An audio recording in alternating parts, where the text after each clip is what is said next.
بنانے کے بعد قبر میں جو مردے کا کیا حال ہوتا ہے، وہاں کیا ہوتا ہے، کسی نے سوال پوچھا ہے، انہوں نے یہ بھی پوچھا ہے کہ جب فیملی وہاں سے آ جاتی ہے تو مردے کی حالت کچھ اور ہو جاتی ہے۔ کافی لمبا سوال تھا تو میں نے چھوٹا سا کر کے آپ سے پوچھا۔ ہاں بس اس میں اچھا سوال کیا ہے۔ تو اس میں ایسا ہے کہ قبر کے اندر جب تدفین ہو جاتی ہے تو منکر نکیر جو ہے سوال کے لیے آ جاتے ہیں اور 3 بنیادی سوال کیے جاتے ہیں۔ لہذا حدیث میں آتا ہے کہ وہ اس کو مردے کو بٹھا دیتے ہیں اور بٹھا کر جو پہلا جو سوال کرتے ہیں وہ سوال یہ کہ من ربو کا، تیرا رب کون ہے۔ اگر اس کا جواب صحیح دے دیتا ہے تو بہت اچھا ہے، اگر صحیح جواب نہیں دیتا تو حدیث میں آتا ہے کہ فرشتے جو ہے وہ ایک گرز مارتے ہیں، لوہے کے گرز اس کے اوپر جب مارتے ہیں تو وہ 70 ہاتھ زمین میں دھنس جاتا ہے اور تیل کی طرح پگھل جاتا ہے اس کا سارا بدن۔ ایسی تکلیف۔ اس کے بعد پھر اس کو ٹھیک کر دیا جاتا ہے، پھر اس سے اگلا سوال کرتے ہیں کہ من نبیو کا، تیرا نبی کون ہے۔ اور ایک روایت میں آتا ہے کہ رسول اللہ صلی اللہ علیہ وسلم کا سراپا دکھایا جاتا ہے، پوچھا جاتا ہے کہ ما تقول فی ھذا الرجل، یہ جو شخصیت ہے ان کے بارے میں تم کیا کہتے ہو۔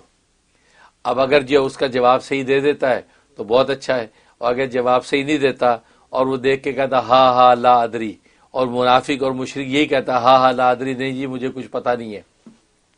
تو ملائکہ اس کے اوپر گرز مارتے ہیں لوہے کا ایسا کہ 70 ہاتھ زمین میں دھنس جاتا ہے اور تیل کی طرح پگھل جاتا ہے، یہ تکلیف اٹھاتا ہے۔ اس کے بعد پھر اس کو درست کر دیا جاتا ہے، پھر تیسرا سوال کیا جاتا ہے ما دینوں کا، تیرا دین کیا ہے۔ اگر جواب دے دیتا کہ دین الاسلام، میرا دین اسلام ہے، تو فبیہ، نہیں دیتا تو پھر جو ہے وہی اس کے ساتھ ہوتا ہے کہ اس کے اوپر جو ہے گرز مارا جاتا ہے اور اس کے جو ہے وہ کے بدن کو فنا کر دیتا ہے،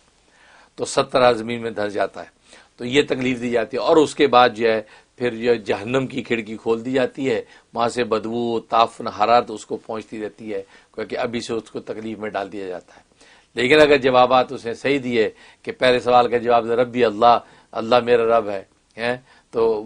من نبیو کا، تمہارا نبی کون ہے، اس نے کہا محمد النبی جی، محمد صلی اللہ علیہ وسلم میرے نبی ہیں، اور ما دینوں کا، تیرا دین کیا ہے، جواب دے دیا دینی الاسلام، میرا دین اسلام ہے، تو تینوں سوال کو جواب صحیح دے دیے تو جنت کی کھڑکی کھول دی جاتی ہے، وہ جنت سے وہاں سے ٹھنڈی ہوائیں اور نعمتیں اور رزق مانوی اس کو پہنچتا ہے، اور اس کو جو لٹا دیا جاتا ہے، جنت کی بستر بچھا دیے جاتے ہیں اور اس کو لٹا دیا جاتا ہے، اور اس کہہ دیتا ہے کہ تو اس طرح نم کا نومت العروس، ایسے سو جا جیسے دلہن سوتی ہے۔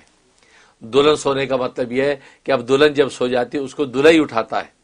کوئی اور اس کو ڈسٹرب نہیں کرتا، تو دلہا ہی اس کو پیار سے اٹھاتا ہے، تو گویا کہ اب تم سو جاؤ، گویا کہ روز قیامت میں اب اللہ تبارک و تعالیٰ اپنی مشیت سے آپ کو اٹھائیں گے اور جنت کے اندر آپ کو داخل کریں گے۔ تو یہ گویا کہ اس جو ہے نیک آدمی کے جس سے سوالات کا جواب دے دیا اس کے ساتھ یہ نیک سلوک کیا جاتا ہے۔ اس طریقے سے قبر کے اندر احوال ہوتے ہیں، اور باقی دیگر جو تفصیلات وہی کہ جناب وہ جو مردوں کو دفنانے کے لوگ آتے ہیں تو وہاں پر جو ہے وہ جب تک پورا کر دیتے ہیں، اس لیے حکم ہے کہ وہ نیچے جو سوال جواب شروع ہو جاتا ہے تو حکم یہ ہے کہ سورہ بقرہ کا پہلا رکوع اور سورہ بقرہ کا آخری رکوع، سرہانے کی طرف کھڑے ہو کے سورہ بقرہ کا پہلا رکوع تلاوت کیا جائے اور 35 کی طرف سورہ بقرہ کا آخری رکوع تلاوت کیا جائے۔ مقصد یہ ہے کہ کچھ وقت یہ ذکر و اذکار تلاوت میں لگائیں، کیونکہ نیچے جو ہے جیسے قبر بند ہوتی ہے تو منکر نکیر آ کے سوال جواب شروع کر دیتے ہیں۔ چونکہ اس وقت جو سوال جواب میں ہے، آپ وہاں اوپر جو قرآن کریم کی تلاوت کریں گے اور اس کے لیے ذکر و اذکار کریں گے، اس سے اس کو تقویت ہوتی ہے،